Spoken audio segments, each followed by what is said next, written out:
Boa noite, boa noite. Vamos lá começar essa live aí. Vou chamar aqui o Samir, chamar o Léo e a gente já vai dar sequência, beleza?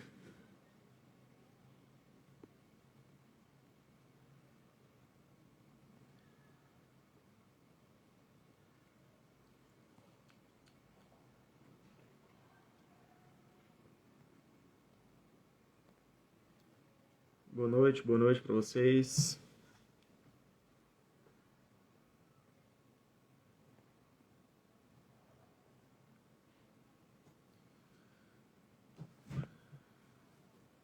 Léo, Samir, já mandei convite para participar aí que eu já vou acrescentando aí, beleza? Boa noite, Eduardo, Bruna, todo mundo aí. Bora entrando, bora entrando.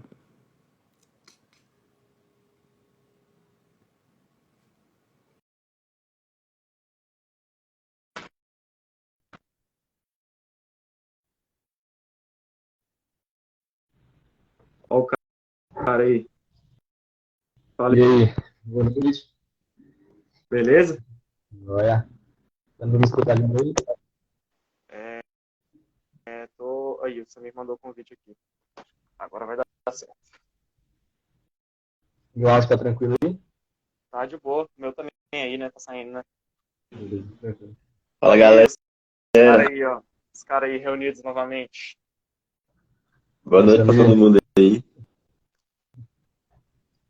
Os Cavaleiros do Apocalipse aí reunidos de novo. Bora, né? Mais uma. Bora, bora, bora. Ó, tá com 8 pessoas aí, tá começando a esquentar, chegar mais gente aí. Pessoal que já entrou, vão compartilhando. Deixa eu dar boa noite pro pessoal aqui que tá entrando. Não tava acompanhando aqui. Boa noite, Simone, Valéria, todo mundo aí. Pessoal, compartilha com os amigos aí, tá bom? Aquela pessoa que você sabe que precisa ouvir sobre esse tema, sobre exercício físico, saúde mental, como melhorar o sono, melhorar sintomas de ansiedade, depressão, como melhorar o foco para estudar. Tudo isso a gente vai falar um pouco aqui hoje e já vai compartilhando com aquela pessoa que você acha que precisa ouvir um pouco sobre isso, aquela pessoa que você acha que vai poder ser ajudada por essa conversa nossa aqui, beleza? Vocês vão mandando perguntas aí também, a gente vai estar sempre abrindo aí para responder, beleza? Show de bola, Natan. Isso aí. Vai Vocês enchendo, vai podem enchendo. participar aí, galera. Fiquem à vontade, viu, para fazer comentário. Mandando pergunta também na caixinha. Fechou? Que ao final da live a gente vai fazer uma resposta aí a todas as perguntas. Perfeito, perfeito. Vocês estão conseguindo me escutar bem? Tá de boa, mano. Tranquilo, eu acho que tá de boa. Eduardo, eu sei que é muito chique, meu querido. Obrigado pelo apoio, pela consideração aí. Ó, tá com 16 pessoas já. Por mim a gente já pode dar início aqui já. Bora. 50 Por mim minutos, também. bora. Galera, então vou só explicar mais ou menos como é que é a sequência que a gente vai seguir aqui, beleza? No roteiro que a gente preparou, como é que a gente vai fazer? Cada um de nós aqui vai falar um pouco sobre um tema específico. Só que depois a gente vai intercalando a fala de um com o outro, assim, para a gente ir conseguindo conversar e conseguindo cada um trazer a sua contribuição aqui, para a gente ir falando sobre esses temas. Tem a caixinha, a espaço para pergunta aqui do lado, acho que vai estar aí para vocês do lado direito, aqui assim, esse balãozinho com ponto de interrogação. Vocês podem mandar todas as perguntas aqui, que a gente consegue olhar para ver de uma forma mais organizada as perguntas, e no final, quando a gente encerrar o que a gente preparou aqui, a gente vai olhar todas as perguntas e responder uma por uma, beleza? Se tiver perguntas demais, a gente vai ter que ir selecionando. Espero que tenha perguntas demais aí, né, de vocês. E então vocês podem ir mandando nessa caixinha aqui, que no final a gente vai responder tudo, beleza? O Léo, ele vai dar uma introdução aqui sobre como é que está o cenário nos últimos anos em relação à saúde mental e exercício físico. Vou falar um pouco sobre os impactos do exercício na saúde mental de modo geral. Depois, o Léo já vai entrar nos assuntos específicos. Ele vai falar sobre ansiedade e exercício físico. Eu vou entrar no assunto de depressão e exercício físico. E o Samir vai fechar falando sobre TDAH, transtorno de déficit de atenção com hiperatividade, e sono, relacionados ao exercício físico. Beleza? Então, pessoal que está entrando aí, boa noite para vocês. Quem entrou depois, boa noite, boa noite, boa noite. Vamos Beleza. compartilhando a live, beleza? E a gente vai dar início aqui. Mandem estava falando aqui, manda as perguntas aqui na caixinha que a gente vai responder no final. E é isso. Bora dar sequência aí. Léo, tudo contigo. Beleza. Bora lá então. Boa noite a todos, né? Que entraram aí por último agora. Vou dar início aqui na live. A gente vai iniciar trazendo alguns dados prevalências aí sobre as questões das doenças, dos transtornos, né, mentais que a gente vai trazer. E eu trouxe alguns dados aqui para a gente mostrar a questão do quanto é grave, né, essa questão a nível mundial e também a nível brasileiro, também a nível aqui no nosso Brasil.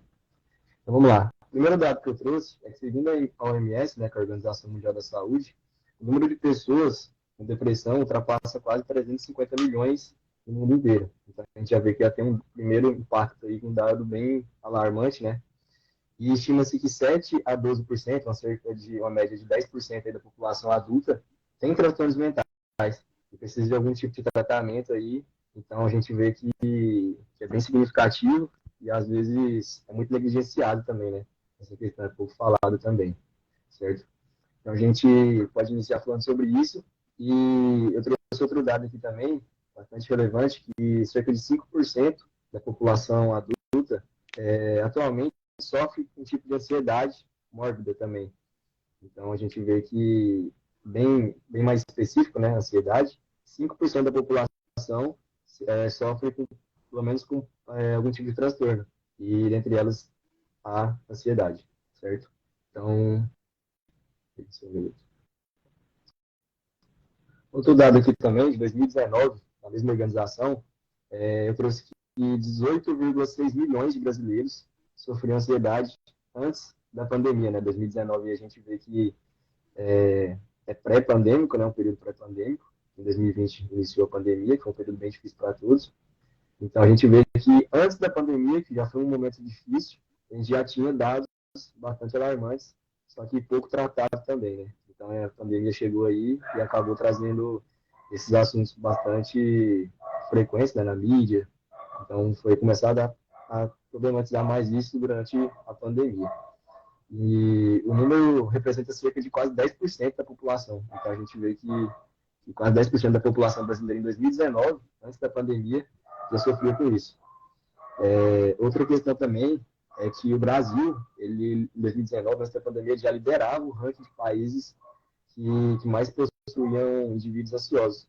Então a gente já vê que nesse período já tinha, o Brasil já estava em primeiro lugar, infelizmente, nessa questão, né? Agora eu vou falar sobre o período pandêmico, né? Pós-pandêmico. No primeiro ano da pandemia, do Covid-19, teve uma prevalência global, aí cerca de 25% de aumento, além desses dados que eu falei em 2019. A gente vê que houve um aumento significativo, certo? Aí de 2019 para 2020, já no primeiro ano de pandemia, então a gente já vê que aumentou significativamente a questão do número de pessoas que possuíam problemas com saúde, na saúde mental, certo? E um outro dado aqui também que eu quero falar é que era mais prevalente em jovens e mulheres. Então a gente tem algo mais específico aqui também, que desses números, as porcentagens maiores estavam concentradas no público feminino e no público jovem. Então a gente pode também pontuar isso já no início. Se quiserem complementar com alguma coisa a mais, Por enquanto não, tá mandando bem aí. Tem mais dados aí para trazer para nós? beleza. Falar outra coisa aqui também, por que houve esse aumento também no período pandêmico, né? A importância de saber a causa também, alguns fatores. E eu trouxe alguns fatores que a gente já sabe também, né? A gente só está conseguindo pontuar aqui para vocês relembrar um pouquinho. E alguns fatores que a pandemia impulsionou esse aumento, né, desses casos foi justamente pelo fato de ter o isolamento social, né, de a gente não poder estar comunicando, né, presencialmente com as pessoas, ali tendo aquela convivência, certo? E o medo também de se infectar pelo vírus acabou trazendo bastante impacto também nesse número. E também foi um período bastante difícil, né, com as pessoas perdendo entes queridos. Então foi um período de luta aí também. Acaba que isso afeta bastante, né, nesses fatores, impulsionando ainda mais esses números. Então, houve também os problemas financeiros, né, já que a gente pode perceber que as coisas fecharam, né, as empresas fecharam. Então, assim, foi um período difícil, né? Tanto nessa questão aí social e nessa questão também financeira, né? A gente pode perceber que foi um período difícil, muitas coisas fecharam, o pessoal não conseguiu se reerguer novamente, o pessoal começou a ficar desesperado. Então, essa questão aí foi bastante, impactou bastante, né? Para aumentar esses números aí e essas prevalências também. Beleza, beleza.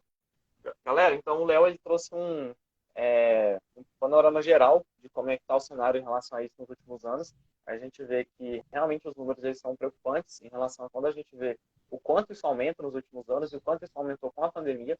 Então a gente sabe que tanto por sequelas da própria doença, da Covid-19, quanto por sequelas do período pandêmico em si. Então tem, já puxando um pouco o gancho aqui do que o Léo falou, tem artigos de 2021, de 2022, que analisaram o quanto as pessoas diminuíram seu nível de atividade física durante a pandemia, o que aconteceu com muitas pessoas, porque, né, às vezes a pessoa, a única atividade física, o único exercício físico, por assim dizer melhor, que a pessoa praticava era numa academia ou num box de crossfit ou algo assim, tudo isso fechou durante a pandemia, e aí a pessoa não se exercitava em casa, não tinha orientação, não tinha tempo, motivação, por muitos fatores, né? Mas muitas pessoas acabaram reduzindo seu nível de atividade física, de modo geral, em casa. Então, não andavam para os lugares, não subia escada, não descia escada, não ficava em pé. Então, o comportamento sedentário também aumentou. E um estudo de 2021, ele avalia que as pessoas que mais diminuíram o seu nível de atividade física foram as que mais apresentaram sintomas de transtornos mentais, como depressão e ansiedade. Então, só para vocês entenderem a diferença. Uma pessoa que não tem transtorno de ansiedade ou transtorno depressivo maior, ela pode apresentar sintomas depressivos e sintomas de ansiedade. Então, existe o que a gente chama de diferencia de ansiedade traço e ansiedade estado. Então, a pessoa pode ter ansiedade estado, que ela está ansiosa por algum motivo, ou ela pode ter uma ansiedade traço, que é algo que é um pouco mais crônico ali, que ela acaba tendo que conviver com isso por mais tempo.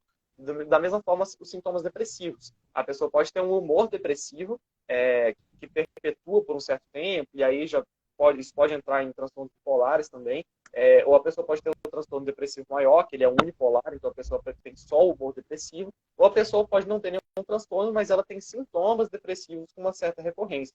E a gente vê que as pessoas que diminuíram o seu nível de atividade física durante a pandemia, de um modo geral, apresentaram os maiores níveis desses sintomas de ansiedade e depressão. Então, como eu falei, pode ser pelo nível do acometimento da doença, da Covid, que a gente sabe que tem sequelas neurológicas e pode acabar acarretando nisso também, mas também pelas sequelas de quem, mesmo não pegando a doença, passou pelo período pandêmico, de muita preocupação, de incerteza, de medo, e trazendo aqui já um pouco mais aprofundado em relação à neurobiologia da ansiedade. O que é a ansiedade no cérebro? A gente tem mecanismos no nosso cérebro que detectam medo, detectam perigo em relação a uma ameaça potencial. E isso é o que faz a nossa espécie sobreviver. É algo bom, é algo que os animais têm, que os mamíferos em geral vão ter, e isso ajuda na perpetuação da espécie. Então, por exemplo, se a gente não pensar no período em que a gente vive hoje, mas se a gente voltar alguns milhões de anos assim, e for pensar na espécie humana de um modo geral, se a gente vai num lugar e se depara com um animal perigoso, ou se a gente vai num lugar que é muito escuro, ou se a gente vai num lugar que o clima é desfavorável, se a gente vai em qualquer lugar que pode apresentar perigo, a gente provavelmente tende a não querer voltar nesse lugar. E se a gente sabe que o perigo vai estar lá na frente, a gente tem um medo, que é uma resposta natural, que faz com que a gente recue, que faz com que a gente não queira ir até aquela situação. Então, o medo ele é uma resposta natural. Agora, o que é a ansiedade? Essa exacerbação do medo e do pensamento ansioso, na medida em que a gente antecipa problemas demais antes deles acontecerem. Isso já é uma característica exclusiva da espécie humana. Os animais, eles têm esse mesmo sistema de medo, de preocupação, de resposta ao perigo, na verdade, mas os seres humanos têm essa capacidade não tão adaptativa de ficar antecipando demais os perigos, de ficar antecipando demais os problemas, e diferente de milhões de anos atrás, o perigo hoje em dia, ele não é um animal selvagem que está prestes a atacar, o perigo hoje em dia ele é um boleto que não pagou, ele é um problema no trabalho, ele é um problema no relacionamento, ele é um problema com um amigo, enfim. Pelo nosso convívio em sociedade, os perigos acabam sendo representados por outros fatores socioculturais. Então, o nosso sistema biológico ele não está preparado para enfrentar isso. Então, a gente tem uma incompatibilidade evolutiva que faz com que a gente tenha uma dificuldade de enfrentar esses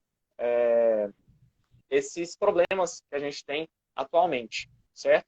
Então, fazendo esse paralelo com o que eu falei aqui em relação à pandemia, trazendo um pouco do que o Léo falou, agora eu vou entrar mais especificamente no transtorno depressivo maior. E aí depois ou se não, Léo, você quer falar sobre ansiedade aqui primeiro? Não, pode, se quiser dar continuidade, tranquilo. Pode Tá, manter aí, depois eu dou continuidade. tá, beleza. Só eu vou falar um pouco aqui, depois você entra, só para a gente ir intercalando mais, então. Beleza.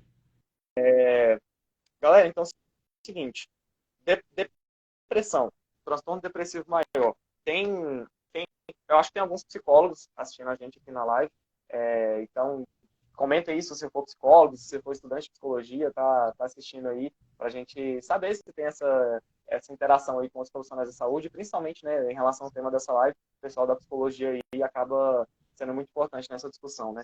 Esse livrinho aqui, que o pessoal da psicologia usa para diagnosticar os transtornos mentais. Eu acho que ele está aparecendo invertido para vocês, não sei se está dando para ler, mas esse aqui é o DSM-5, né, que é o Manual Diagnóstico e Estatístico de Transtornos Mentais, e esse livrão aqui, ele auxilia nos protocolos em relação a como se chega ao diagnóstico de um transtorno mental. Então, a pessoa simplesmente estar triste, a pessoa simplesmente estar com sintomas depressivos, não necessariamente indica que ela tem um transtorno. Então, um transtorno ele precisa incluir uma série de sinais, de sintomas e como é que eu posso dizer, de critérios, né? Essa é a palavra. Eles precisam incluir uma série de critérios para conseguir enquadrar a pessoa naquele diagnóstico. Então, os profissionais dessa área da saúde mental, eles têm essa habilitação para fazer isso, e então aí a gente já vê a importância da integração multiprofissional, né? Então, se você está assistindo aí, se você tem sintomas depressivos, se você tem sintomas de ansiedade, se esses sintomas eles perpetuam ao longo de algumas semanas, de alguns meses, se são episódios duradouros, se você tem suspeita de que você tem algum desses transtornos, ou transtorno de déficit de atenção, com hiperatividade, procure um profissional, procure um psicólogo, procure um neuropsicólogo que é especializado nesses testes, procure um psiquiatra que vai poder te ajudar nisso, tá? A gente vai falar um pouco sobre os diferentes meios de tratamento, né? Mas de qualquer forma, o exercício, a psicoterapia e o remédio, eles têm a sua importância em momentos diferentes ali, né? E perguntaram aí se a live vai ficar salva. A live vai ficar salva, sim, beleza?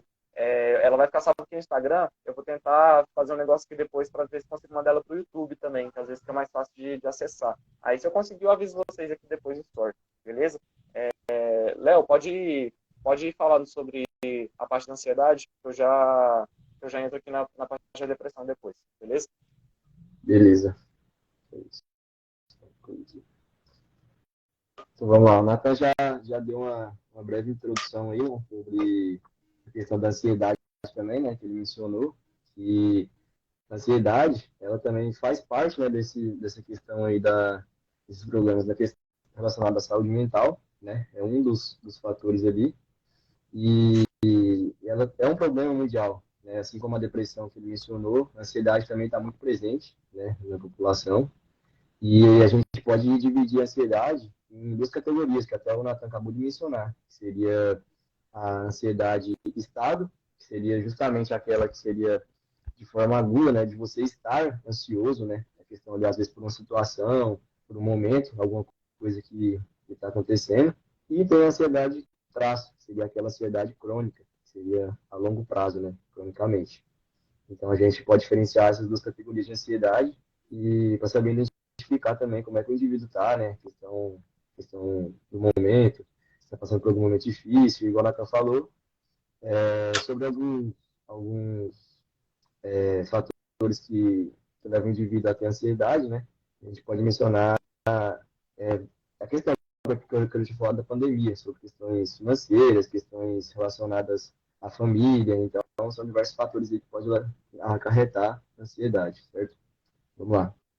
E estima-se que cerca de quase 5% da população adulta sofra de ansiedade no mundo, igual eu mencionei no começo sobre a questão dos dados. Mais especificamente, ao longo de um ano, aproximadamente 7% da população vai ter ansiedade. Então, é um número que, ao longo de um ano, aproximadamente cerca de 7% da população experimentará algum tipo de transtorno de ansiedade. Então, a gente pode ver esse dado aí também, que é bastante interessante. E o outro mais interessante ainda é que aproximadamente 15% da população experimentará algum tipo de transtorno de ansiedade ao longo da vida. Então, a gente vê aí que é uma porcentagem até significativa, né? Se for parar para ver a nível mundial também, da população, que cerca de 15% da população vai passar por algum tipo de experimentar algum tipo de transtorno de ansiedade, certo? Outro fator também bastante interessante sobre a ansiedade é que as mulheres, elas sentem ansiedade 2 vezes mais que os homens. Então a gente pode ver aí que outro dado também interessante, que o gênero feminino sente 2 vezes mais, é diagnosticado às vezes 2 vezes mais que o público masculino. E só que tem uma exceção, que seria do transtorno obsessivo compulsivo, que seria o TOC, e também do medo de doença, que seria a hipocondria. Então, esses dois fatores são exceção nessa questão da porcentagem, né, de mulheres para homens. Só o transtorno de ansiedade que tem essa diferença significativa em que as mulheres sentem o dobro de ansiedade que os homens. Igual a Nathan já mencionou também, outro fato sobre a ansiedade, de que a ansiedade ela é fundamental, né, para a espécie humana, né? Ela é uma vantagem também, a gente pode parar para pensar aí sobre alguns quesitos, porém, ela tem uma certa quantidade, uma certa dose, né, que deve ter aí para não acarretar fatores negativos. Então, a gente pode ver que é uma reação normal a experiências que acontecem na vida, né, as coisas que acontecem na vida. Então, a gente pode parar para pensar que é necessária a ansiedade, a gente fala assim, ansiedade ruim, ruim, mas é importante a gente ter aquela dose ali de ansiedade justamente para algumas situações no decorrer aí da vida, né, da evolução humana também, foi muito importante. Eu vou entrar agora na questão de alguns estudos que também falaram sobre questões da ansiedade e alguns estudos na qual teve indivíduos com um nível normal ou aumentado de ansiedade, só que não preencheu critérios de diagnóstico psiquiátrico. Então, foi demonstrado que a atividade física pode sim reduzir os sintomas de ansiedade e tensão nesses indivíduos. E só porque nesse estudo eles não falaram o quão duradouro seria esse efeito da atividade física em reduzir os sintomas da ansiedade e da tensão. Então, a gente pode salientar também esse ponto aí desse estudo.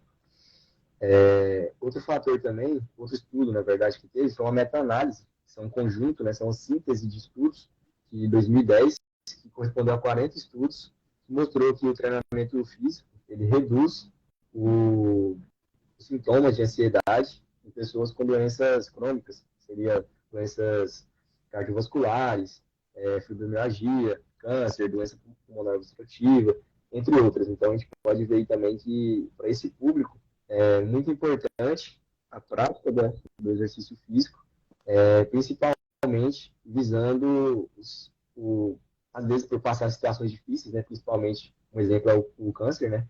A pessoa, às vezes, aumenta o nível de ansiedade pelo fato do processo, né? Das incertezas, e o treinamento físico, para além da melhora também para a questão ali das doenças crônicas, né?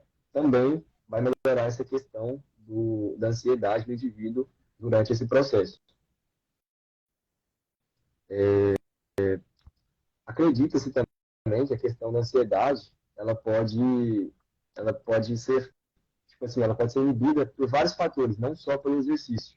Então, a gente pode pontuar isso também, né? A gente está trazendo aqui essas questões do exercício, mas vale lembrar também que nem o Natan mencionou, as outras áreas também complementando, né, de uma forma ali, multidisciplinar, bastante importante a gente tratar isso, né, que é a psicologia, psiquiatria, até a questão farmacológica também, bastante importante, está alinhado a nós profissionais de educação física também, para a gente estimular ainda mais esses fatores positivos contra esse transtorno de ansiedade para esses indivíduos. Beleza. Você quer complementar com alguma coisa, Nathan, agora? Samir? Depois eu dou continuidade também sobre questões do treino, para mim não dividir um pouquinho, né? O que eu já vi a respeito do treinamento para pessoas com ansiedade é a questão dos tipos de treino, né? Interessante analisar isso. E normalmente os treinos aeróbios e de intensidade baixa a moderada, eles costumam ser melhores para diminuir os sintomas de ansiedade do que os treinamentos de alta intensidade.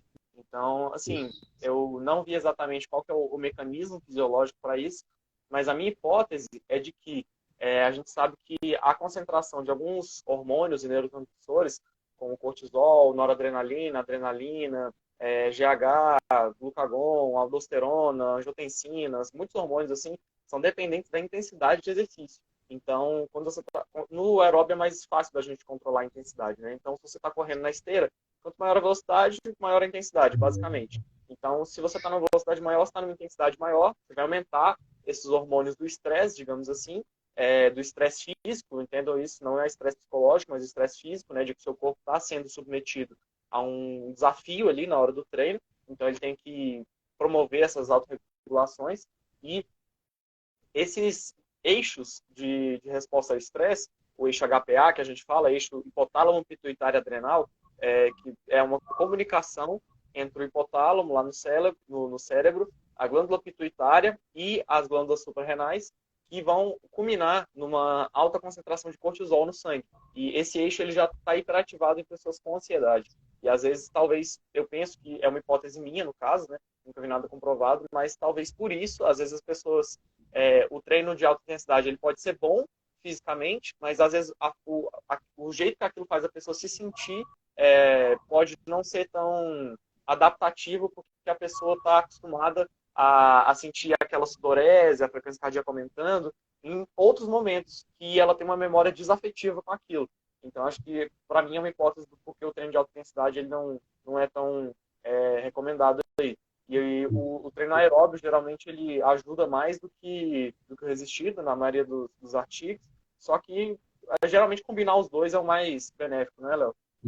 Isso, complementando aí o que você falou agora, justamente, tanto treinamento de forma anaeróbia quanto de forma aeróbia, né?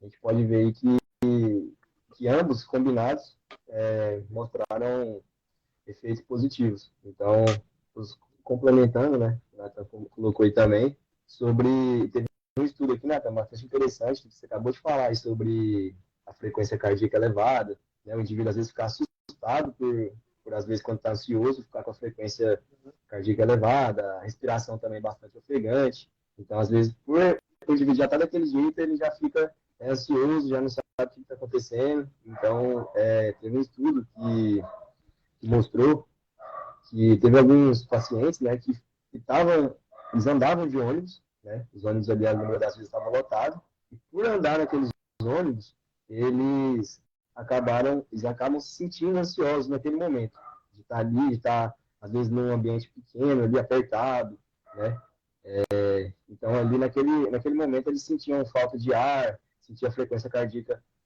aumentar, então, assim, eles já sentiam mal por estar ali dentro. Então, o que eles sugeriram nesse estudo?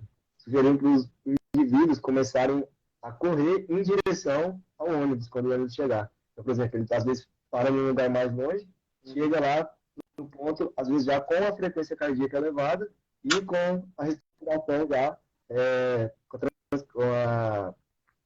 com a respiração bastante ofegante também.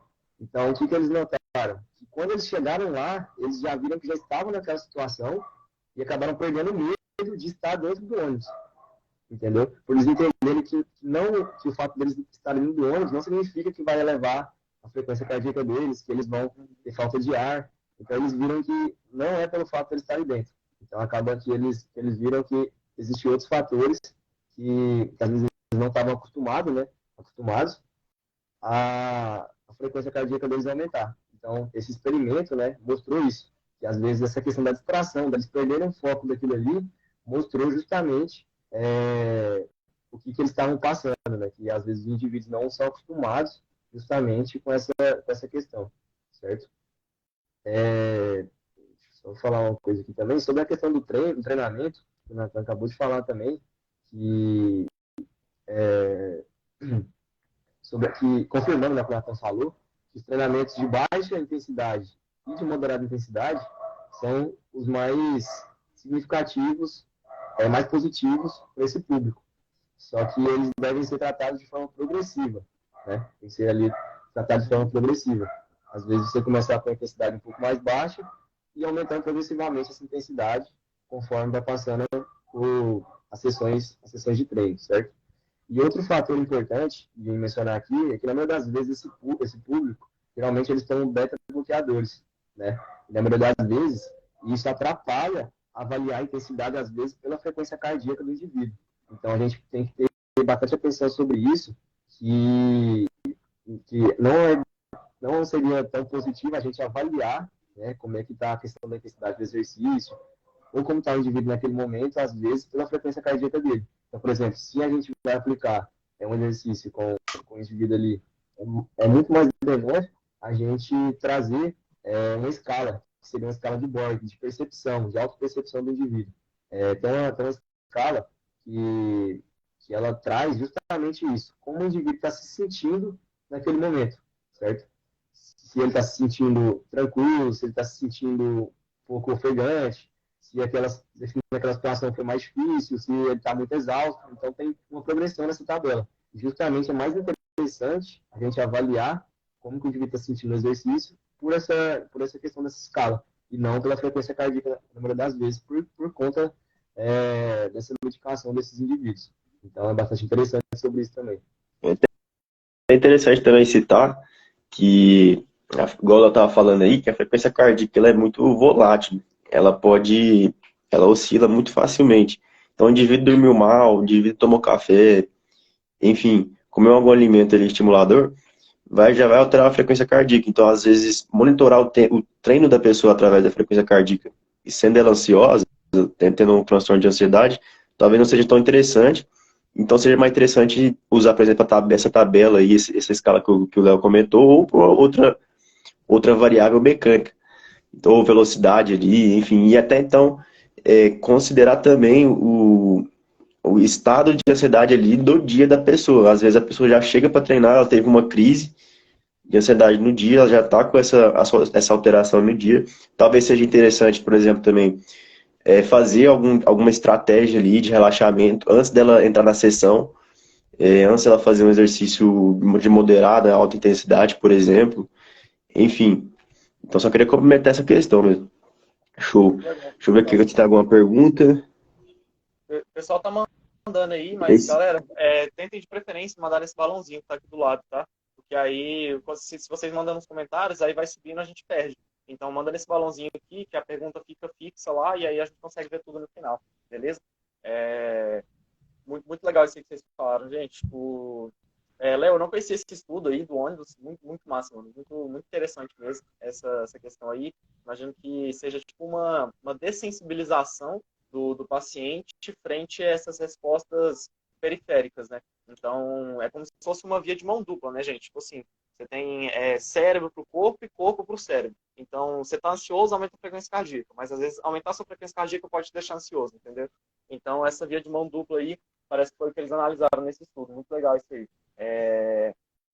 E o Samir comentou um negócio interessante também em relação a esses episódios de eventos mais ansiosos, tendo a pessoa transtorno ou não, como que isso impacta no exercício, né? Isso aí pode piorar, na maioria das vezes, o desempenho, eu imagino. E em alguns poucos casos, acho que tem algum estudo ou outro sobre isso. Eu não sei se o o Thales, lá do laboratório, ele está aqui na live, mas ele pesquisa, eu fui voluntário do estudo dele, inclusive, ele pesquisa como que os níveis de raiva e de ansiedade, se não me engano, afetam no desempenho. Porque às vezes a gente tem aquela impressão de que um dia a gente está com raiva, bravo com alguma coisa, a gente treina melhor porque meio que desconta, né? Não sei se vocês já sentiram isso. Se você tá com raiva, tá muito puto com alguma coisa no dia, aí você vai desconta no treino lá e você consegue treinar melhor até. Então o Thales, ele tá avaliando isso aí. E é uma hipótese legal, né? Mas eu acho que na maioria das vezes, se a pessoa está com o psicológico abalado, ela vai ter um desempenho menor, né? E aí cabe aos personal trainers aí, cabe aos treinadores, profissionais de educação física, ter o conhecimento técnico, mas também essa humanidade e essa sensibilidade de saber que você está lidando com uma pessoa ali, né? Então, essa pessoa não vai estar no seu melhor todos os dias e é preciso ajustar a carga de treino para como que a pessoa está naquele momento.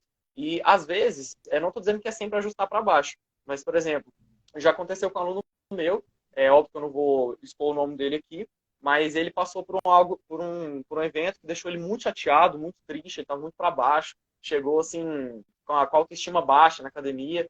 Aí ele foi conversando comigo e falou, não, cara, eu quero treinar, eu vou me sentir melhor, e o treino vai me fazer bem, eu tô há um tempo sem treinar. Eu falei, não, beleza, vamos treinar. Nesse dia específico, eu destruí o cara no treino, mas por quê? Não, porque eu já conhecia ele já tinha treinado comigo e tal, eu sabia como que eu estava fazendo isso. E aí, nesse dia específico, eu passei um treino mais pesado para ele, mas na medida em que isso ajudou ele a se distrair do que ele estava fazendo. E isso até é uma hipótese pela qual a gente sabe que o exercício pode ajudar nos sintomas de ansiedade e depressão, que é essa distração, você tirar a sua cabeça do problema e colocar no exercício, né? Então, o Paulo Musi, por exemplo, ele costuma brincar que às vezes você está ansioso, você entrar debaixo de uma barra de supino de 200 quilos e tentar levantar ela antes dela esmagar seu pescoço, não tem como você pensar em nenhum outro problema naquele momento, né? Porque você está muito preocupado com o que você está fazendo ali, entendeu? Então, por exemplo, você está correndo numa esteira, se você desviar a atenção, cara, você pode tropeçar e cair ali, entendeu? Então, querendo ou não, você tem que manter um certo foco, uma certa atenção no que você está fazendo ali, para você conseguir cumprir aquela demanda, né? Então, é interessante isso, né? Como que o exercício ele pode ajudar. E aí, no caso, só complementando essa história, né? Esse aluno meu, acho que no mesmo dia, umas 3 horas depois que passou o treino, ele me mandou mensagem e falou assim, cara, Natan, obrigado. Obrigado pelo treino de hoje, obrigado por me escutar, acima de tudo, né? E isso é importante também, essa escuta ativa, né? No atendimento de personal training. Ele falou, cara, obrigado por me escutar e obrigado pelo treino, cara, porque fez eu me sentir muito bem. Então a pessoa estava se sentindo mal, ela estava se sentindo incapaz, ela estava se sentindo que ela não é suficiente. E aí você vai e faz um treino com a pessoa, ela tem uma percepção maior de autoeficácia. Então ela pensa o seguinte, foi me proposto um desafio e eu cumpri esse desafio. Então a pessoa aumenta a sua percepção de autoeficácia. Isso é muito bacana. Né? É um poder que a gente tem no nosso trabalho aí. Vocês têm alguma coisa para complementar aí ou posso entrar na parte de depressão?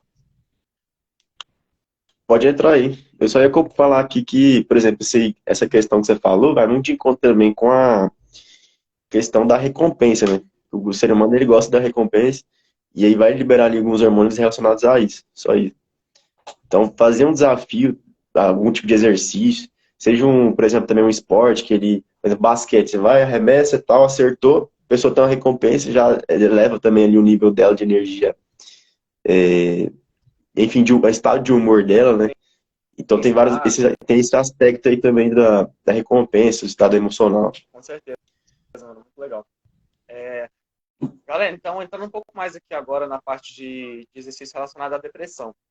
Tem muita coisa para falar aqui, mas eu vou tentar agilizar, senão não dá tempo da gente falar tudo, né? E o papo tá bom, a gente já foi falando de muita coisa aqui, mas vou tentar agilizar aqui um pouquinho, beleza?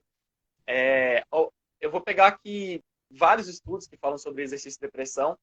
Se vocês tiverem alguma dúvida, se vocês quiserem pegar esse material para estudar, vocês me pedem no direct e eu posso mandar para vocês, a gente pode trocar essa ideia aí, beleza? Não vou ficar aqui perdendo tempo falando o nome de todos os estudos aqui não, porque senão a gente não consegue ir para frente. Também, às vezes, não vai ser uma informação acessível para todo mundo, né? Mas, pessoal, de um modo geral, os estudos mostram uma associação inversa entre o nível de atividade física e sintomas depressivos. Então, quanto mais fisicamente ativa a pessoa menos a pessoa apresenta sintomas depressivos. E lembrando que a atividade física não é treino. Atividade física é tudo aquilo que você faz no seu dia a dia que você gasta energia, basicamente, tá? Para ficar fácil de vocês entenderem. E exercício físico seria o treinamento para visando a melhora de algum aspecto do desempenho, de força, de flexibilidade, de capacidade funcional, enfim. Então, a atividade física, você andar é atividade física, você levantar de uma cadeira é atividade física, enfim. Quanto mais fisicamente ativo você é, menos sintomas de depressão você tem. E nas pessoas fisicamente ativas, a gente percebe uma incidência menor de depressão, e aqui no caso, está falando já do transtorno depressivo maior mesmo.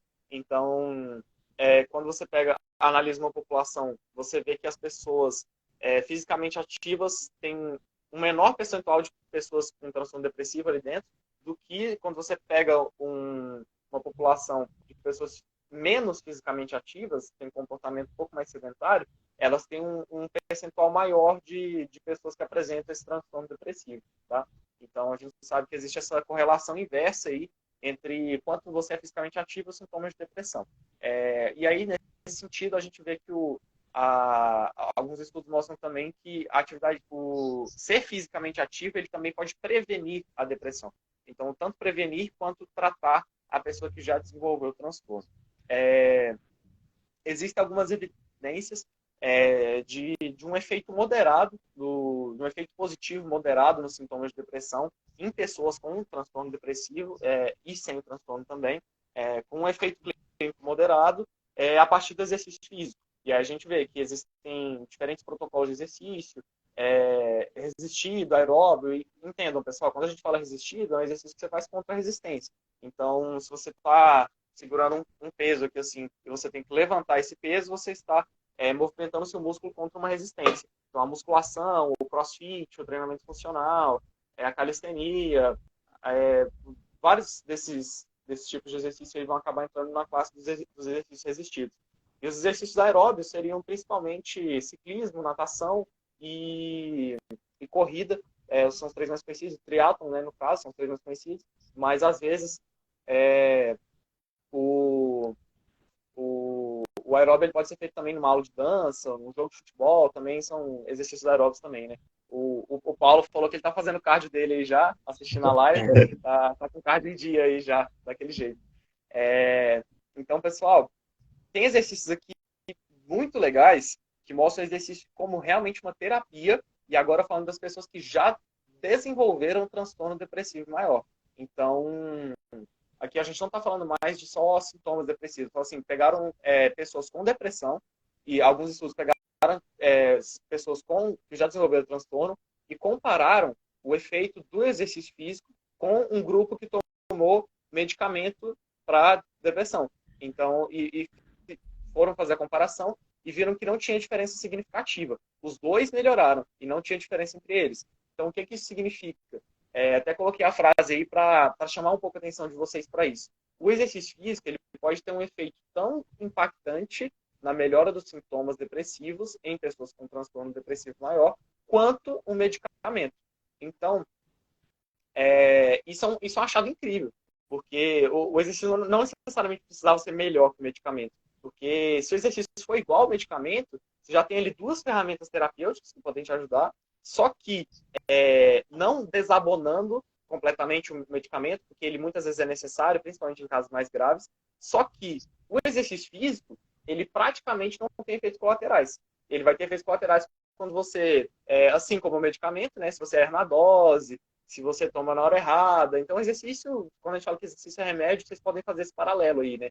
De que ele também pode ter efeitos colaterais se você usa da forma errada. Agora, se você usar da forma certa, o exercício tem efeitos colaterais positivos. Então, você pode tomar um medicamento para depressão, ou você pode fazer o exercício físico para tratar a depressão, e como consequência, aqui você vai ter melhora do ganho de força, melhora da sua disposição, que isso é um fator que afeta muito as pessoas com depressão. As pessoas têm uma indisposição, uma fadiga frequente, tanto pela baixa atividade física, então a pessoa com depressão normalmente ela é mais sedentária, quanto realmente pelo transtorno. Então, a gente sabe que a pessoa com transtorno depressivo, ela tem uma certa dificuldade nessa tomada de decisão de você sair do lugar, de você se mexer, de você tomar iniciativa para você ir atrás de alguma coisa. A gente sabe que existe uma disfunção ali no sistema de dopamina no cérebro, então acaba que isso acaba interferindo na motivação que a pessoa tem para fazer determinados comportamentos. Então, se alguém já passou por um episódio depressivo ou conhece alguém que tem transtorno de depressão, vocês vão saber disso. E como é que funciona? A pessoa gostava de ir naquele futebol na quarta-feira, gostava de sair com os amigos no fim de semana, gostava de fazer determinadas programações. E aí, com o passar do tempo, essa pessoa, ela continua gostando daquilo, só que ela fica menos motivada para fazer. Então, eu gosto de jogar bola, mas se for longe eu não vou. Eu gosto de sair com meus amigos, mas se eu tiver que gastar muito ali, eu não vou. Eu gosto de tal coisa, mas assim, se tiver que fazer muito esforço, eu não vou. Então, eu prefiro que o povo venha aqui em casa, eu não vou sair para ir ver ninguém. E aí, nisso, a pessoa vai ficando cada vez mais desmotivada para fazer até mesmo os comportamentos que ela gosta de fazer. Então, não é que isso vem junto com um comportamento que a gente chama de anedonia, que a pessoa deixa de sentir prazer nos comportamentos em que ela sentia antes, né? Então, ela perde uma motivação e também perde o prazer com determinados comportamentos. Então, nesse sentido, o exercício acaba ajudando, né? Retomando aqui minha fala, acaba ajudando na melhora dos sintomas de fadiga, melhora na disposição. Então, os efeitos colaterais do exercício seriam esses. Você ganha força, você ganha condicionamento aeróbio, você melhora seu foco, melhora seu sono, previne mais de 26 doenças crônicas não transmissíveis. Então, assim, ao passo que o medicamento ele vai ter efeitos colaterais negativos. Então, de um modo geral, não estou dizendo para jogar no lixo os medicamentos e vai todo mundo fazer exercício. Porque a gente sabe, reforçando isso aqui, para vocês realmente não me interpretarem errado. Principalmente em casos mais graves, às vezes o medicamento ele é necessário, e aí cabe ao psiquiatra ver qual medicamento que vai ser mais adequado para aquela situação. Só que se você combinar isso com exercício, é melhor ainda. E aí, já trazendo aqui mais a parte da psicoterapia, né? A gente não pode deixar de falar em relação à atuação dos psicólogos nisso. E aí tem um estudo muito legal que eu separei para trazer aqui, que ele pegou 156 pessoas com uma idade de 50 anos ou mais, com depressão severa, beleza? 156 pessoas acima de 50 anos, separou em 3 grupos. Separou em 3 grupos. E acompanhou essas pessoas por 4 meses. Um grupo fazia uso de antidepressivo, mais especificamente a sertralina. Outro grupo fazia exercício físico, e aí ele descreve qual era o exercício, mas, de um modo geral, era pedalar ou correr, então era exercício aeróbico. E o outro grupo fazia os dois, que era tomar um antidepressivo e fazer exercício aeróbico. Tá? Então, retomando, 3 grupos, pessoas acima de 50 anos, um fazia exercício, o outro tomava o medicamento e fazia os exercícios, fazia os dois. E o que eles viram? O que esse estudo concluiu? O medicamento, o grupo que tomava só o medicamento, ele teve um efeito inicial mais rápido, só que depois dos 4 meses de acompanhamento, não havia diferença entre os 3 grupos para os sintomas de depressão. Então, remédio, exercício ou remédio mais exercício teve o mesmo efeito na melhora dos sintomas de depressão. Olha que legal. Então, você vê aí a importância que o exercício tem e que mesmo se você comparar o exercício sozinho com o remédio, um efeito igual e tão bom quanto se você fizer o exercício mais o remédio. Tá? Então, para você ver que as duas coisas elas têm importância nesse contexto. Porém, o que é interessante aqui? Isso foi um acompanhamento de 4 meses. Quando eles avaliaram essas pessoas depois de 10 meses, lá na frente, as pessoas que fizeram exercício, então os 2 grupos, só exercício e exercício mais remédio, esses 2 grupos, eles tinham menores níveis de sintomas depressivos e menores reincidências de episódios depressivos, depois de 10 meses. Então, depois de 4 meses ali, você viu que não tinha diferença, exercício, remédio ou os 2. Só que depois de 10 meses, só os grupos que fizeram exercício tiveram um aumento maior, mais expressivo ali, na melhora dos sintomas e na diminuição da reincidência dos episódios depressivos. Então, aí já vem a importância fundamental do exercício nesse contexto. Né? É importante falar aqui também, existe uma relação de dose e resposta. Tá? O que é uma relação de dose-resposta? É uma curva em U do quanto a nossa ferramenta terapêutica pode influenciar nessa intervenção, nesse transtorno. Então, o que seria essa curva? Seria algo mais ou menos assim, ó, uma curva em U invertido, em formato de sino. Que se você der pouco exercício, a pessoa não melhora. Se você der a quantidade certa, a pessoa melhora. E se você der uma quantidade muito elevada, a pessoa não melhora também. Então, tem que estar nessa quantidade certa aqui, certo? E aí, entre o pouco e essa quantidade certa, existe essa relação de quanto mais, melhor. Dá para dizer que existe essa relação. Então, normalmente, para pessoas com transtorno depressivo, é melhor você fazer mais dias o exercício físico. Você fazer pelo menos 3 a 5 vezes por semana e pelo menos 30 minutos cada sessão. Então, você acaba tendo um efeito maior do que se você fizesse menos dias na semana. Tá? Então, dica aí para quem está passando por um transtorno depressivo, além do acompanhamento com psicólogo e com psiquiatra, exercício físico. Procure um personal trainer, um bom personal trainer que saiba trabalhar com esse tipo de caso. De preferência, se você não conseguiu contratar um personal trainer, exercite-se da forma que for possível e quanto mais dias na semana, melhor, pelo menos 30 minutos. Tá? No geral também, a gente consegue perceber melhora dos sintomas depressivos depois de 8 semanas. Então, não pense que de um dia para o outro já vai ter uma melhora muito significativa. Você pode sentir um bem-estar 5 minutos depois que você acabar o exercício, você já vai sentir uma sensação de bem-estar. Só que essa melhora mais expressiva nos sintomas depressivos, ela vem depois de pelo menos 8 semanas desse exercício constante, regular, tá? Então, às vezes, quando a gente vai começar o exercício, e aí já pega esse insight, galera. Quando vocês vão começar um exercício, vocês têm uma dificuldade de manter aquela consistência no começo, que eu sei que o começo é difícil, mas, galera, sustenta, assim, segura, tenta manter aquela disciplina, aquela consistência, por pelo menos essas 8 semanas, que vocês vão ver melhora, não só no sintoma depressivo, como em todos os outros efeitos colaterais positivos que eu mencionei aqui. Então, é interessante, né, que a gente vê que esse período de 8, 10, 12 semanas é um período quase que universal, assim, para muitas adaptações do treinamento. Então, a gente sabe que demora para o seu corpo se adaptar a muita coisa no treino, né? Então, galera, paciência. Faz o treino lá, se exercite, e depois de pelo menos essas 8 semanas, é muito provável que vocês vejam alguma melhora nos sintomas depressivos, na sensação de bem-estar, beleza? A gente comentou um pouco também aqui, façam algum tipo de exercício aeróbio e algum tipo de exercício resistido, tá? Aeróbio, futebol, luta, dança, ciclismo, natação, corrida, tudo isso é aeróbio. Resistido, crossfit, musculação, funcional, calistenia, tudo isso, beleza? Faça algum tipo dos dois, tá? Normalmente a melhor opção. Os exercícios de mais alta intensidade, eles costumam ter um efeito melhor para pessoas com transtorno depressivo, tá? Então, a gente vê que já é um pouco diferente do que o Léo falou sobre transtorno de ansiedade. Então, para ficar muito mais fácil de vocês entenderem aqui, pensa o seguinte, pensa como se... E, de novo, pessoal, isso aqui é uma divisão didática, tá? Não é assim que funciona, mas para ficar mais fácil de vocês entenderem e lembrarem disso.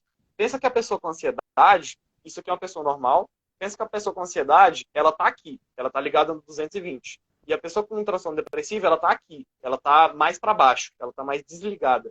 Então, o exercício moderado ou de baixa intensidade para a pessoa com ansiedade é bom, porque ela vai fazer isso, e o exercício intenso para a pessoa com depressão é bom porque ela vai fazer isso. Então, pensa que a pessoa que está muito ligada, você tem que desacelerar ela, e a pessoa que está muito para baixo, você tem que acelerar ela um pouquinho. Então, para ficar muito mais fácil de entender, o raciocínio é basicamente esse. Mas, claro, existem mecanismos pelos quais isso acontece. E aí não dá tempo e não tem o espaço para a gente explicar tudo isso de uma forma muito destrinchada aqui, né? Mas exercício de alta intensidade para pessoas com depressão, ele pode ter um efeito melhor do que os exercícios de baixa intensidade, beleza? Galera, o que eu tinha que falar sobre depressão é isso. Então, fazendo uma retomada aqui. Se você tem sintomas depressivos, ou se você conhece alguém que tem sintomas, ou o transtorno depressivo maior, exercício físico essencial, tá? Mas também procure psicólogo, psiquiatra, nutricionista, tá?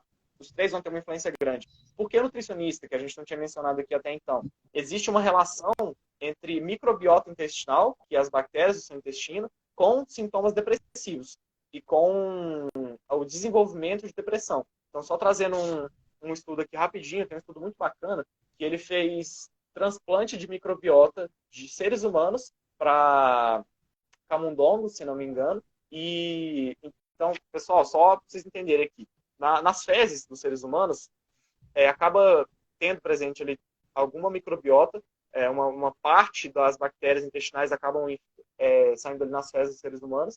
Alguns cientistas, eles pegaram essa microbiota que estava ali, não foram as fezes, a microbiota que estava ali, transplantaram para o cérebro, não, na verdade, transplantaram para o intestino, se não me engano, de camundongos. Então, pegaram a microbiota do ser humano com depressão, transplantaram para o camundongo, e o camundongo começou a apresentar sintoma depressivo, comportamento depressivo, por assim dizer, melhor, tá? Então, para vocês verem o quanto que é impressionante a influência da microbiota intestinal na saúde mental, tá? Então, personal, psicólogo, psiquiatra, nutricionista, essenciais, tá? Claro que os profissionais da saúde vão ajudar também, mas essenciais aí no tratamento de transtorno depressivo e transtorno de ansiedade, tá? Nos seus mais variados tipos. Então, procurem ajuda profissional, tá bom? E trazendo aquela provocação também. Depressão não é mimimi, depressão não é falta de Deus, depressão não é frescura, depressão não é nada disso. É um transtorno que deve ser tratado assim como você trata uma gripe, trata outra doença quando você vai no médico, tá? Então, levem isso a sério, tenham a devida importância que esse tema tem, ok? E se você não tem condição de ter esse acompanhamento profissional, eu sei que muita gente não tem, não fique parado, busque fazer mais atividade física, busque se movimentar mais, de preferência, pelo menos 3 a 5 vezes por semana, de preferência, mais do que 30 minutos cada sessão, e combinando exercícios resistidos, exercícios de força, né, musculação, crossfit, mencionei aqui, e exercícios aeróbicos também, corrida, ciclismo, natação, beleza? Combine esses dois várias vezes por semana, pelo menos 30 minutos por sessão, acompanhamento multiprofissional, como eu comentei, e busquem ajuda, beleza? Essa é a contribuição que eu tinha que falar aqui sobre o transtorno depressivo. O Samir e o Léo vão dar as contribuições deles aqui também, se quiserem falar um pouco sobre isso. E aí o Samir já vai entrar na parte falando de TDAH e sono, beleza? Tema muito importante também. Beleza. Não, da minha parte, tranquilo. É um assunto bem interessante também. Igual você falou, você comparou com a minha fala da ansiedade também. Foi bastante oportuno você falar isso também. E tranquilo agora, só o Samir falar a parte dele agora sobre TDAH e sono. Show demais, turma. Bom demais. Arrasaram. Aí agora, galera, eu vou abordar aqui o transtorno de déficit de atenção e hiperatividade. Já mandei aí no comentário aí se vocês conhecem alguém que tem, se algum de vocês aqui sofrem desse transtorno. E pessoal, só dando um aviso aqui, Samir. Pessoal, não saiam da live, tá? Vai mandando para mais gente aí, não sai da live, tá? A maior parte já foi. Samir vai falar sobre um tema muito, muito importante aqui agora. Se o que a gente falou foi importante aqui, o Samir vai falar principalmente de sono, tem tudo a ver com depressão, com ansiedade, com atividade física, tá? Então, eu sei que muitos de vocês têm problemas de sono e têm problemas com falta de atenção. Então, escutem o que o Samir vai falar aqui com muita atenção, compartilha com quem você acha que precisa ouvir sobre esse tema, beleza? E vão deixando as perguntas aqui, que no final a gente vai respondendo tudo. Beleza? Samir, manda bala. Show. Então, galera, como eu ia começando aqui, Nathan aí já explanou aí a importância. Então, trazendo aqui conceitualmente, né, abordando já o processo, o que é o TDAH, né? Basicamente, os sintomas do TDAH se caracterizam pela impulsividade, pela desatenção, ou seja, a dificuldade mesmo do indivíduo de ter uma atenção seletiva e uma resolução de problemas ali no dia a dia. Seja em qualquer âmbito, né, do trabalho, enfim. E outro aspecto, terceiro, é a hiperatividade. Então, basicamente, não tem como eu entrar em todos esses 3 pontos, mas eu vou dar foco aqui no ponto muito principal, assim, que acaba sendo também uma característica que até outras pessoas apresentam, assim, em alguns dias, por exemplo, em algumas situações, mesmo não tendo TDAH, que no caso é a desatenção. que é a dificuldade de atenção seletiva e a resolução de problemas. É a capacidade de focar mesmo. Então, alguns estudos mostram que a desregulação de dopamina e noradrenalina acabam gerando um efeito lá no córtex cingulado anterior dorsal, que faz com que a pessoa tenha uma diminuição ali da capacidade dela de selecionar as informações, tanto visuais, auditivas, enfim, de todo o sistema sensorial, para poder selecionar elas, interpretar e dar uma resposta, então. Então, basicamente é a vida, né? Então, a todo momento a gente está aqui recebendo informações, tanto visuais, auditivas e etc., selecionando elas inconscientemente ou conscientemente e respondendo de alguma forma.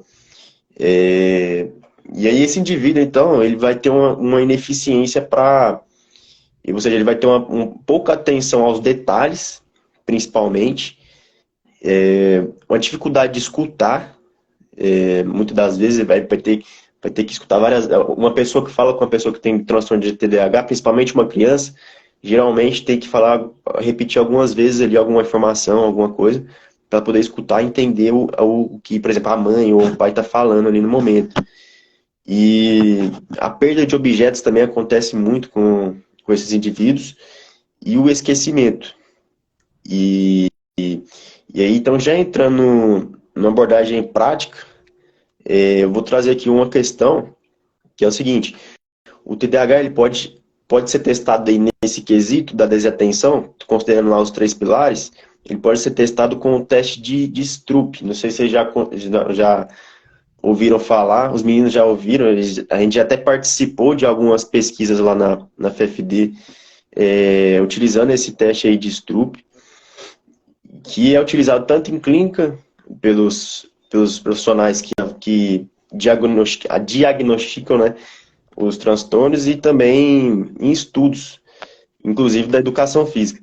Então, basicamente, esse teste de Stroop ele é o seguinte: tem um estímulo lá num tablet ou no celular, vai aparecendo algumas palavras, por exemplo, azul, só que essa palavra está em outra cor. Então, azul, só que ela está em laranja.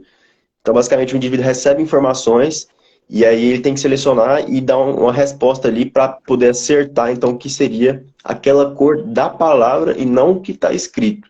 Não sei se ficou claro, por exemplo. E aí, trazendo uma parte muito, muito legal, que é uma história. Tentar te ajudar aqui, sabe? Exatamente tava isso. pegando as coisas aqui, ó. Galera, o Stroop Test que o Samir tá falando é tipo isso aqui, tá? Aqui tá escrito a palavra azul, só que tá escrito em rosa. E aí você vai aparecendo isso aqui na tela, você tem que marcar na maior velocidade possível a palavra. Você tem que falar azul. Aqui você tinha que falar que era azul. Se você marcar rosa, tava errado. Entendeu? E aí isso avalia como é que tá a sua atenção. Aí assim, fica mais fácil o pessoal visualizar isso. Exatamente. Então, basicamente, nosso sistema nervoso, né, ele tem a capacidade de interpretar, receber essas informações, simular não, processar bem rapidamente, e aí esse teste você tem que fazer no máximo de tempo possível e com menos erros possíveis, falando por cima assim. Então, pode ser num tablet, enfim. E aí testa, então, a capacidade de desatenção, a dificuldade da pessoa que tem uma atenção seletiva, que é um dos pilares da pessoa que tem o transtorno de déficit de atenção. E aí, então, voltando à história que eu estava falando, a gente participou, eu, o Léo, o Natan e outros colegas também lá da faculdade, a gente participou da oficina prática mesmo, de uma disciplina, que foi da disciplina de desenvolvimento humano, em que o professor dividiu o grupo, por exemplo, do celular, o pessoal que estava mexendo no celular, dividiu o grupo ali do basquete, do yoga, teve o grupo também da televisão, né? Que acho que foi o Léo que participou, que ele ficou assistindo um vídeo lá do mar passando. Eu tava também, nossa, que negócio chato, velho. Nossa, isso chatão, ficar olhando meia Deus, hora ali. Não podia falar nada, Mas o experimento foi muito legal, Sim. E aí o professor, ele deu o tablet pra gente, para cada grupo, e aí testou antes, aplicou o Stroop Test antes e depois de cada experimento, e mostrou um resultado ali em gráfico após essa oficina prática. E aí, já trazendo para a nossa área aqui da educação física, do exercício, que é o tema da live, interessantíssimo foi que o grupo do basquete se mostrou significativamente maior, vamos dizer assim, melhor para melhorar essa capacidade de atenção daquele grupo ali, de forma aguda. Ou seja, o exercício ali, o basquete, que é um jogo, né, que é um esporte, que exige muita tomada de decisão, muita reparação aos detalhes, a análise do espaço, do tempo também, que o próprio indivíduo tem que gastar para fazer algum deslocamento, ou que algum adversário está gastando para se deslocar no espaço. Enfim, todos esses estímulos sensoriais, de certa forma, a gente pode dizer que induziram ali uma melhora, então, desse córtex cingulado anterior dorsal ali do cérebro, essa parte do cérebro, que cuida da capacidade de focar mesmo. Então, já trazendo assim, um levantamento, uma pergunta, uma questão, do que seria então interessante para um indivíduo que tem TDAH, entende? Então, além do que os meninos falaram aí, muito interessante, treinamento resistido, com das suas infinitas respostas fisiológicas, né, força, flexibilidade, enfim, treinamento aeróbico, aumento do VO2 máximo, que também vai aumentar a oxigenação lá do cérebro, do metabolismo cerebral. Para um indivíduo que tem transtorno de déficit de atenção, seria interessante também trabalhar, introduzir estímulos que aumentam aí a capacidade dele de interpretar detalhes, basicamente, falando assim por cima. E isso pode ser até introduzido na própria sala de musculação, na própria sala de treinamento mesmo. Se a pessoa não gosta de algum esporte, enfim, não gosta de alguma prática que exige muito isso, dentro ali da sala de treinamento, é possível, por exemplo, implementar cargas que são assimétricas, que exigem muita destreza, que exigem muita precisão, enfim, características de exercícios diferentes que podem estimular essa parte aí do cérebro, que vai mexer com um desses 3 pilares do transtorno do déficit de atenção e hiperatividade. Show? E então, já trazendo aqui para o sono, que como o Nathan comentou, o Léo também, o sono é fundamental, então, para a vida, né? A gente sabe, e consequentemente também para todos esses transtornos que a gente citou até agora. Só para finalizar, então, o sono é um reparo bioquímico, né? Hormonal, neuronal e tecidual, que vai ocorrer ali reparações e, então, adaptações, mudanças do organismo diante o que foi estimulado ali durante o dia. Então, o indivíduo treinou, fez força, vai ter um ganho de força durante o sono. Claro, considerando vários outros contextos e outras questões importantes, mas basicamente é no sono que é onde vai ocorrer as mudanças no seu organismo, inclusive no âmbito mental. E então a gente vê essa importância e aí já traz ali então para um aspecto de solução, porque a gente sabe que muita gente hoje dorme mal, isso é um fato. Pode falar aí nos comentários, eu durmo mal, pessoas, né? Eu durmo 8 horas, já acordo cansado, querendo dormir demais. Aí eu tento dormir menos, já acordo cansado também. Enfim, vocês podem ser realistas aí também nos comentários. Coloca aí, gente, quem tem problema com sono aí. E aí, eu queria também retomar uma questão muito importante que foi falada, que em relação à pandemia, por exemplo. Muita gente ficou mais conectada com as mídias sociais, né? Isso foi uma realidade, ou com celular, com televisão, enfim. E aí acabou que gerou meio que um vício. E esse vício, com certeza, não só depois da pandemia, mas antes da pandemia também, né? A gente já tem um certo vício aí com as mídias, com as telas, com as luzes, mundo digital, né? Que acaba influenciando a qualidade do sono. Então, diminui a qualidade do sono mesmo. Devido à luz branca, por exemplo, e devido, por exemplo, vou retomar também a história que eu estava contando, lá da experiência prática. O grupo do celular, que ficou no celular, se mostrou... Olha que interessante. O grupo que ficou com o celular se mostrou pior para resultado lá do foco atencional. E aí, ou seja, a área do cérebro do córtex cingulado anterior dorsal foi meio que piorado através da quem ficou mexendo demais no celular lá, quando fez depois o Snoop Trash e resultou essa questão.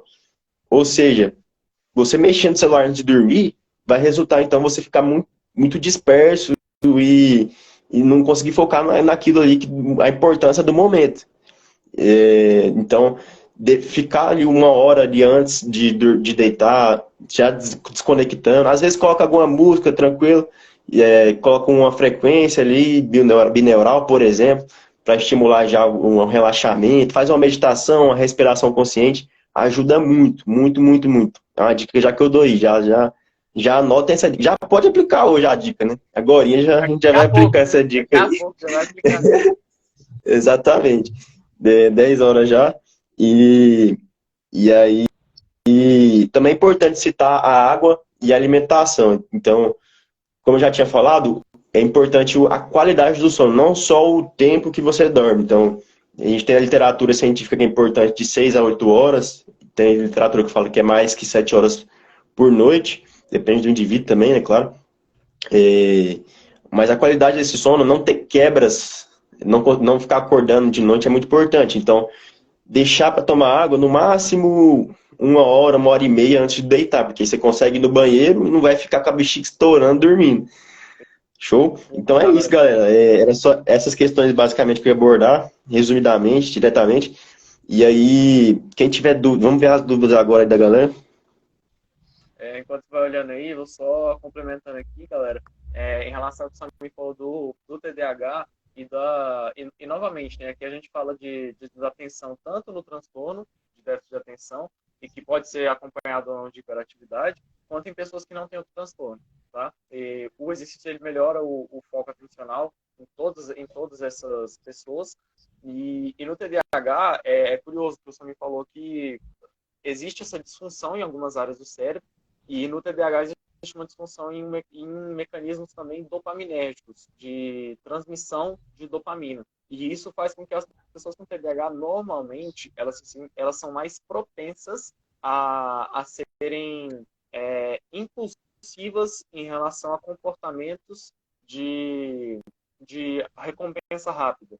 Então, você vê uma prevalência muito alta de pessoas com TDAH que abusam de substâncias, que usam droga, que abusam de pornografia, de álcool, de cigarro, por causa dessa busca de comportamentos rápidos, como se fosse uma tentativa de repor assim, né, de buscar aquela dopamina que está faltando em algumas regiões do cérebro, como no córtex pré-frontal, tá? E aí eu já vou dando uma dica aqui para vocês também. Não sei se vocês já ouviram falar sobre isso, já viram alguém que fez isso, de ficar tomando Ritalina e Venvance, por exemplo, para estudar, para melhorar o foco, acontece muito com estudantes de cursinho, por exemplo. Galera, não faça isso. Toma muito cuidado, porque isso vai te iludir pensando que você está tendo um melhor desempenho. Só que esse tipo de medicamento ele é feito para pessoas que têm esse transtorno. Então, pensa que aquilo que eu falei da curva em U invertido, mas pensa como se fosse um ponteiro de gasolina, assim também, ó. Aqui, ó. Pensa que o ideal é os níveis de dopamina no cérebro estarem aqui. Aí a pessoa que tem TDAH, ela está aqui, está mais baixo. Aí a pessoa toma o remédio, volta para cá, a pessoa consegue ter uma atenção melhorada. Agora você que já está aqui, você toma o remédio e vem para cá, aí fica pior. Então você sai daquele equilíbrio, certo? Então tomem cuidado com isso, tá? Não vai ficar tomando remédio aí sem prescrição médica. Se você tem suspeita de ter transtorno, vai no psiquiatra, vai no psicólogo, como a gente já comentou aqui, tomem cuidado com isso, tá bom? Em relação ao sono, é muito legal, muito importante isso que você me falou aí, já teve gente que comentou aí que essa live vai mudar a qualidade de vida, fico muito feliz de ouvir isso, né? Imagino que os meninos também ficam, porque a nossa ideia que é essa, né? Transmitir conhecimento, transmitir informação, auxiliar as pessoas nesse sentido, né? Com Então, certeza. o exercício vai ter essa importância fundamental aí na melhora do sono. Eu estava lendo alguns estudos sobre isso nos últimos dias para fazer essa live, e o exercício ele diminui a latência para o sono, que seria aquele período que você demora para começar a conseguir dormir. Então, acho que acontece com algumas pessoas aqui, né, que você deita na cama e aí fica parado olhando para o teto lá assim, até você conseguir dormir demora muito. Então, o exercício ele costuma diminuir esse tempo de latência para o sono e ele costuma aumentar o período total do sono, você consegue dormir mais, e a eficiência do sono, que é o quanto você conseguiu reparar o seu corpo e a sua mente com aquele sono, beleza? E um último detalhe aqui muito importante também, quando se estuda sobre esses critérios diagnósticos para os transtornos, e aí, novamente, quem estiver psicólogo na live, vocês vão conhecer esse livrinho aqui, que eu mostrei no começo, DSM-5, que tem alguns critérios para você enquadrar uma pessoa no diagnóstico de TDAH, por exemplo. Tem um critério lá que é muito importante, que às vezes as pessoas esquecem, que é de que esses sintomas não podem ser explicados por outras condições. Então, por exemplo, se você está dormindo mal, abusando de cafeína, sedentário, obeso, fuma, seguindo uma série de comportamentos, vamos dizer assim, cultivando um estilo de vida ruim, que não favorece a sua capacidade cognitiva, digamos assim, você vai ter desatenção. É óbvio que você vai ter desatenção. Então, isso não significa que você tem TDAH, tá? Então, novamente, tem suspeita, procura profissional para ver se você realmente tem um transtorno ou se você está tendo sintomas de desatenção e ansiedade, depressão, como a gente falou aqui, por causa de problemas de sono, distúrbio de sono, né? Então, o distúrbio de sono, ele está relacionado à disfunção de apetite, então tem relação da privação de sono com a obesidade, a falta de sono faz você piorar sua atenção, então está relacionado com o TDAH, faz você aumentar sintomas de ansiedade, irritabilidade, como o Léo falou aqui. Então, por isso que eu falei que para vocês prestarem muita atenção no que o Samir ia falar, porque o sono está relacionado com tudo isso. Então, o sono ele é um dos links, né, que vão conectar com todos esses transtornos aí e com o exercício físico também. Porque você faz exercício, você precisa do sono para se recuperar e o exercício também ajuda na melhora dessa qualidade do sono, né? Então, obrigado. É a via de mão dupla, né? A via de mão dupla, né? O sono melhora o exercício e o exercício melhora o sono, né? Digamos assim. Então,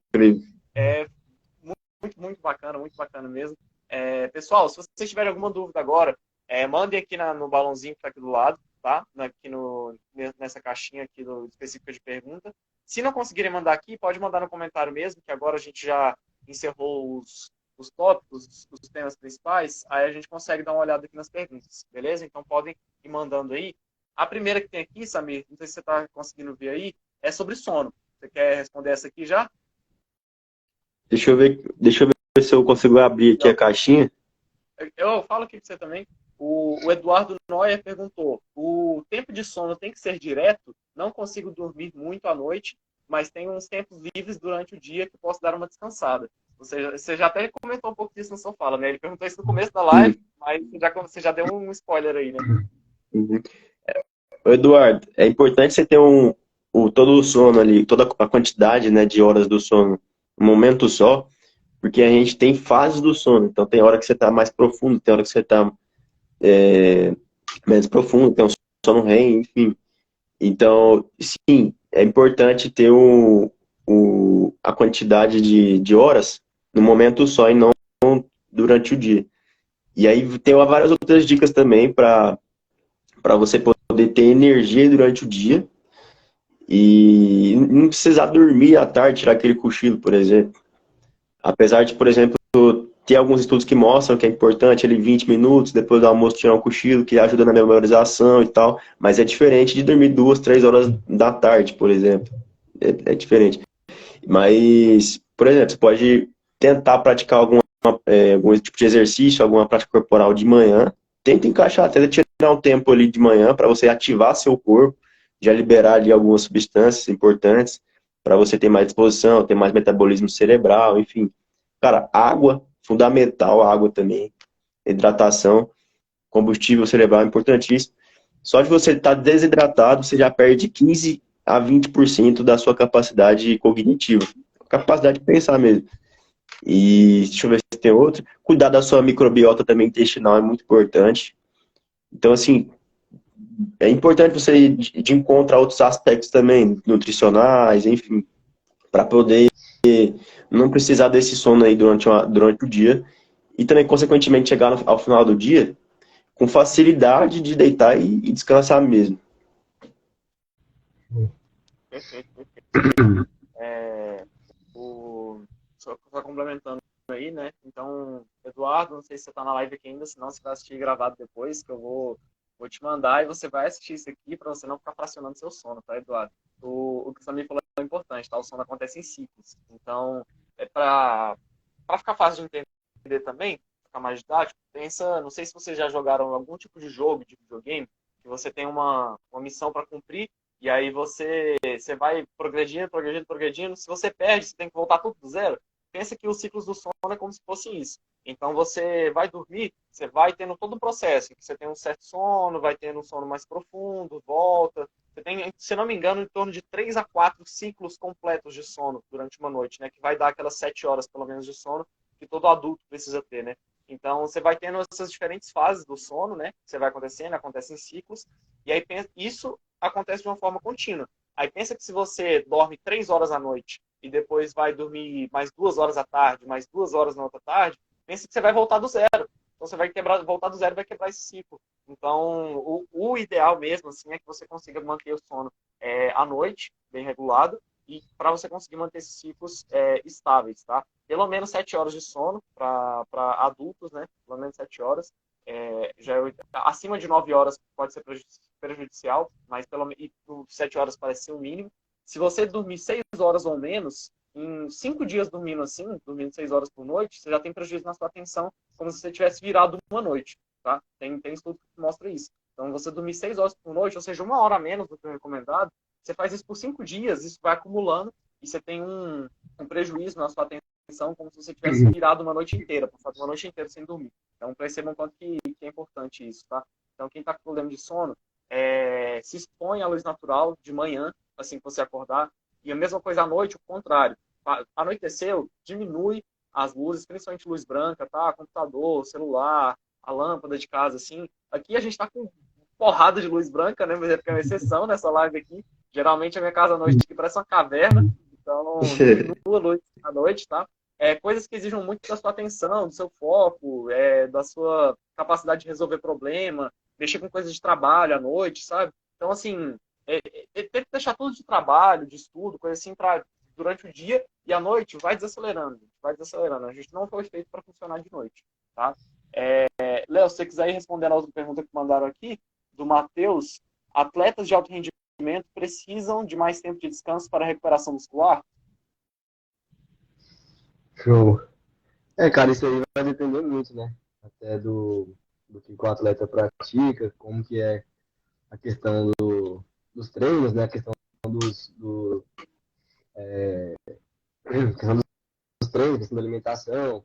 Vai ser uma série de fatores aí que vai influenciar Modalidade? essa questão aí de tempo. Isso. A questão da prática também, né? Que ele vai fazer. E a questão ali também da competição também, né? Às vezes tem essa questão aí da competição. Então tem uma série de fatores aí. Mas, respondendo a sua pergunta, geralmente seria basicamente essa questão que o Samir também acabou de mencionar, né? Sobre o sono, seria ideal manter esse tempo, né? Ideal de sono ali, mesmo que o atleta às vezes sinta às vezes mais cansado, não procurar dormir também muito tempo, né? Chegar ali tipo assim, tô cansado às vezes do treino anterior, da competição que eu tive ali, eu vou dormir, sei lá, 10 horas, vou acordar, entendeu? Vou acordar muito tarde no outro dia, sendo que às vezes no outro dia a pessoa tem um outro treino ou tem alguma outra atividade. E a maioria das vezes, se ela dormir esse tempo, descansar esse tempo em excesso, né, ela vai acabar não tendo o rendimento ideal que o treino demandaria para ela ter naquele dia, né? Então, essa questão aí também é muito pertinente para alta performance, justamente porque às vezes a gente pensa que, sei lá, o atleta cansa muito, ou treina todos os dias, e às vou descansar muito, ou senão tem que tirar um dia inteiro, às vezes, para, sei lá, tirar esse cochilo da tarde, dormir à noite e tal. Então, assim, o descanso é importante a gente descansar, mas na questão da dose, né? Tem a questão da dose certinha para o rendimento sempre manter ali no nível ideal para competição, para o treinamento, e ainda mais para quando se trata de um atleta, né? Então, a gente está falando aí de outro público, do que a gente tinha comentado anteriormente, então a gente tem que ter uma atenção diferente aí para esse público. A atleta de alto rendimento é tudo muito no detalhe ali, né? Incluindo o sono, como uma parte muito importante disso, né? Ô, Léo, a Rafa mandou aqui. Para melhora do sono, é melhor fazer atividade física à noite? Eu estava lendo sobre isso recentemente também, para a gente trocar essa ideia aqui. É interessante isso, gente. O que acontece? Para pessoas que não têm distúrbios de sono, têm um sono relativamente regulado, se você fizer atividade física à noite, principalmente intensa, perto da hora de dormir, atrapalha seu sono. Tá? Então, como eu falei aqui, se você fizer a liberação de adrenalina, de cortisol, de hormônios relacionados ao estresse, vão te deixar mais ligado, digamos assim, mais com nível de ativação lá em cima, mais eufórico, no 220, esses hormônios eles são dependentes da intensidade de exercício. Então, se você faz exercício mais intenso perto da hora de dormir, pode piorar seu sono, e eu falo isso pelo que eu li e pelo que eu já vi na prática também, que já aconteceu comigo, tá? Já fiz treino de HIIT, assim, fiz treino na esteira, 1h30, 2 horas antes de dormir, cara, deitei assim, demorei muito a conseguir dormir, ficou horrível, é péssimo, péssimo. Mas em pessoas que já A têm adrenalina distúrbio lá em de sono, cima. você fica muito ligado, sabe? E aí, para pessoas que já têm distúrbio de sono, principalmente pessoas sedentárias, parece que não faz tanta diferença. Porque, tipo assim, a pessoa já tá com um negócio tudo bagunçado. Aí, você fazer exercício à noite não vai piorar. Às vezes, o efeito benéfico vai superar o efeito maléfico, entendeu? Então, para pessoas que estão com sono e atividade física muito regulado, fazer o treino à noite parece que não vai fazer muita diferença. Mas para quem já está conseguiu ajustar a sono, atividade física regular, igual a gente mantém aqui, aí no geral, treinos principalmente intensos à noite podem atrapalhar. Aí o ideal geralmente é você tentar manter os treinos de manhã, se você conseguir, né, no horário que você está mais disposto ali. E eu li algo sobre os treinos no período no final da tarde, podem ser benéficos. Por quê? Uma hipótese minha, né? Se você faz o treino no final da tarde, você tem aquela sensação de bem-estar ali, e se você faz o treino, acaba o treino às 6 para ir dormir às 9h30, que é o meu caso, por exemplo, eu penso que ali 3h30, 4 horas, já deu tempo de passar esse efeito da adrenalina e de você relaxar o seu corpo novamente, relaxar sua mente também. Então, acho que por isso que às vezes os treinos de final da tarde podem ajudar nisso. Então, de preferência durante o dia, tá? Eu acho que o treino durante o dia ele é menos provável de atrapalhar seu sono do que durante a noite. Mas se o único horário que você tem para treinar é à noite, treine à noite. É melhor do que você não treinar, beleza? Show.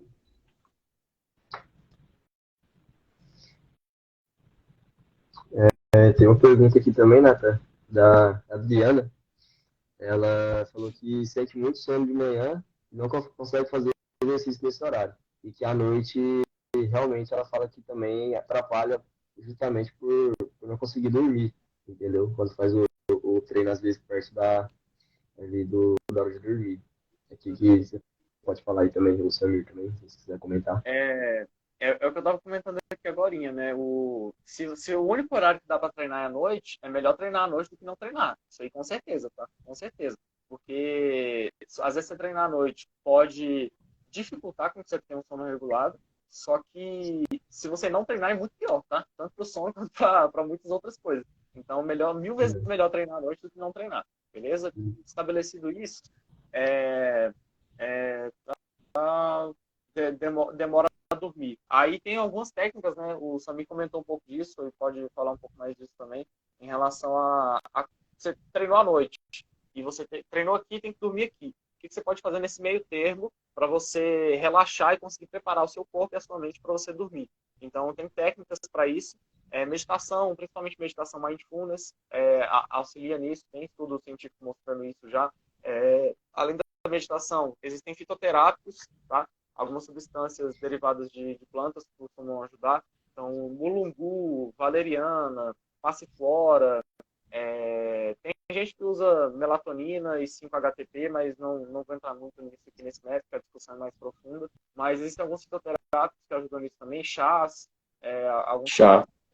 chá costumam ajudar também. E aquele negócio, né? Fazer a higiene do sono, evitar se expor à luz, nesse período perto da hora de dormir, se expor a sons muito altos e algo que vai demandar muito sua atenção e sua cognição ali, que vai te deixar muito ligado, né?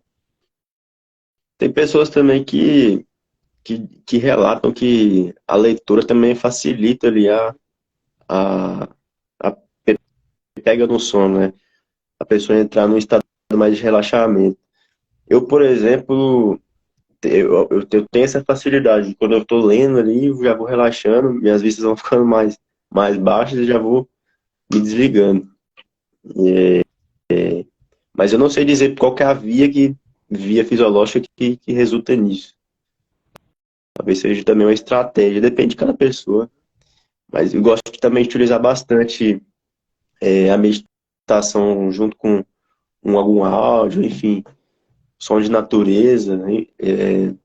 Sem luz nenhuma mesmo, e também juntamente com a respiração consciente. Então, trabalhar tanto a fase de inspiração, a fase de segurar o ar com os pulmões cheios, soltar o ar também, de forma mais prolongada.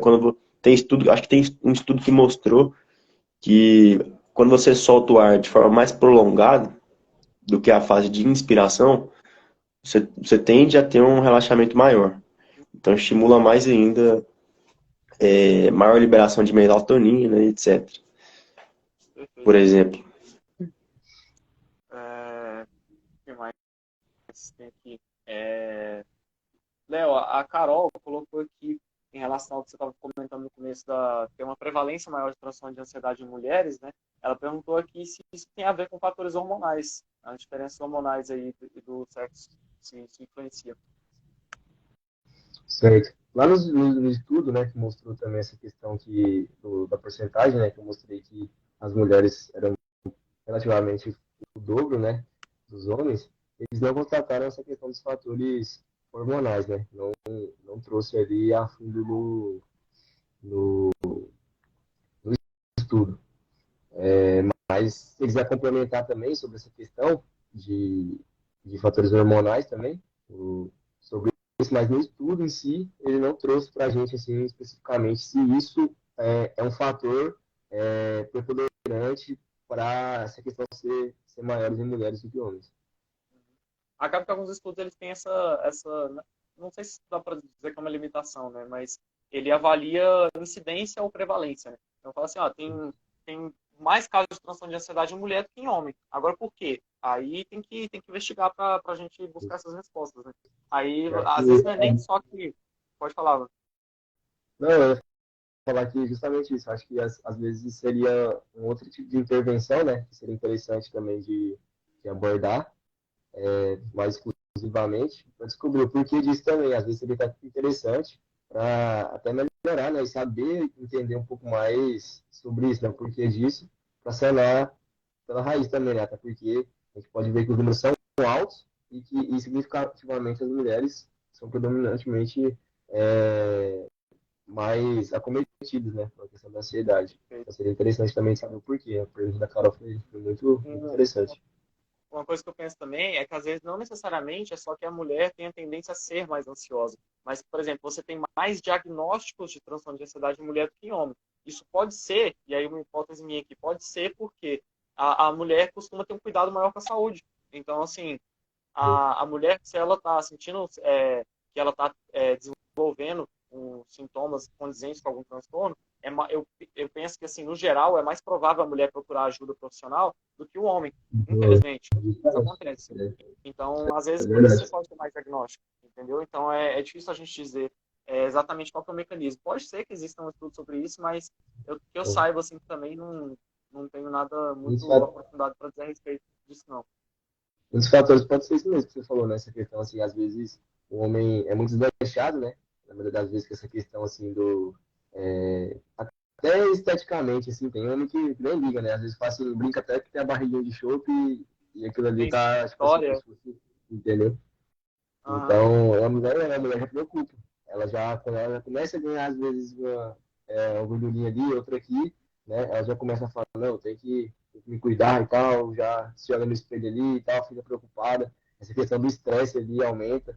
Então, acho que isso pode ser um dos fatores, né? A gente não pode confirmar, porque até a gente não trouxe nenhum estudo sobre isso, mas a gente pode até procurar depois e estar respondendo por você aí também, trazer algo mais concreto também para Aham. essa pergunta. Ali em cima, a Adriana tinha comentado em relação a uma taça de vinho antes de dormir para relaxar, se isso pode ajudar. E colocou assim, desculpa pela pergunta, mas, gente, não tem pergunta ruim, né? Aqui a gente está todo aberto para conversar, para tirar as dúvidas de vocês. Então, toda pergunta aqui vai ser boa, no caso, né? Então, pergunta se atrapalha no treino, né? Olha, não dá para dizer com certeza que vai prejudicar, porque eu já vi estudo que mostra que no efeito crônico o álcool não impede significativamente de acontecer hipertrofia, mas, no geral, existem sim vias pelas quais o álcool interfere no processo de hipertrofia. Então, a hipertrofia ela acontece dentre outras explicações, dentro do mecanismo inflamatório, que eu não vou adentrar muito aqui, mas isso gera dano na fibra muscular.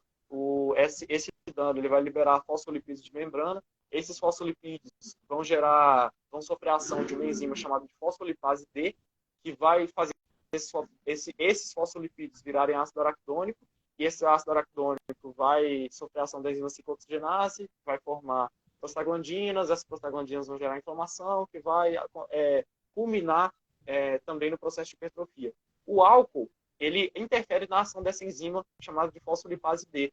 E aí a fosfolipase D, em vez de ela atuar nesse processo que eu falei, ela vai atuar no álcool, fazendo o álcool formar fosfato de etanol, se não me engano. Então, tem essa via pela qual o álcool interfere na hipertrofia. Porém, eu já vi estudo crônico mostrando que uma certa dose de álcool, não lembro qual aqui, não vou saber isso para falar agora, uma certa dose de álcool não interferia nos resultados crônicos da hipertrofia.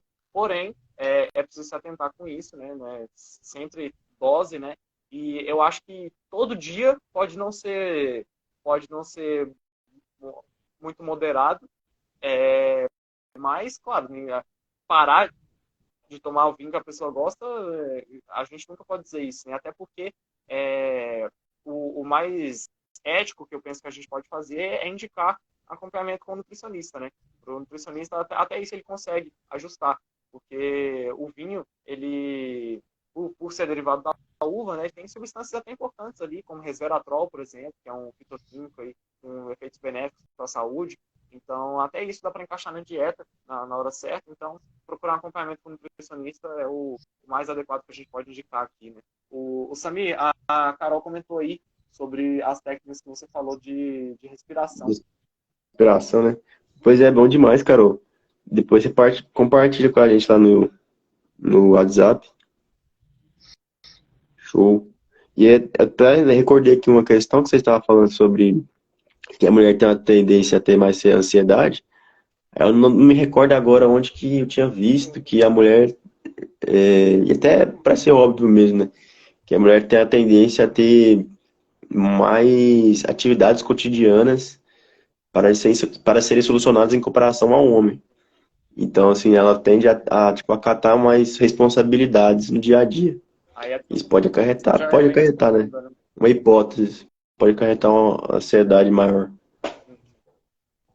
Aí a discussão o buraco é bem mais embaixo. É mais embaixo. Sociocultural. Bem mais profundo. Problema, né? Galera, mais alguma dúvida aí? Fale agora o cálice para sempre. Senão a gente já vai caminhando para o encerramento aqui. Se não tiverem dúvidas, vão mandando aí o que vocês acharam da live. Se alguém está aqui desde o começo da live, dá um oi aí. Bravos guerreiros. Isso aí, galera. Se tiverem meu feedback de vocês também. Manda o que vocês acharam.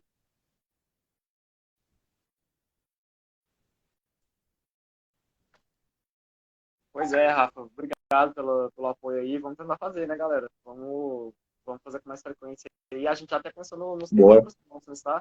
Eu já tem algumas ideias aí para os próximos e acho que vocês vão gostar. Pessoal, elogiando aí. Obrigado pelo apoio de vocês. Já quero... Na próxima tem que chamar sua mãe para participar também. Pois é, minha mãe aqui, brava guerreira aqui, ó, gente, esses DSM aqui, isso aqui vocês acham que é de quem? Livro de neurociência aqui, É minha mãe, gente. Minha mãe tá no último semestre de psicologia aí, quase formando. E aí eu roubo essas coisas aqui dela pra estudar aqui também, de vez em quando. Isso é importante demais, né? A gente traga esse tema aí, poder ter ajudado algumas pessoas aí também, né? Mudar alguns pensamentos que as pessoas às vezes têm desse assunto, né? Abordar mais também esses assuntos assim, que às vezes está menos relevante e mostrar também que o exercício vai muito além do estético, né? Do que muita gente prega aí nas mídias, prega nas academias, prega em vários lugares aí e não aborda essas questões que estão muito incidentes, né? Estão muito presentes, né, na sociedade, essas causas.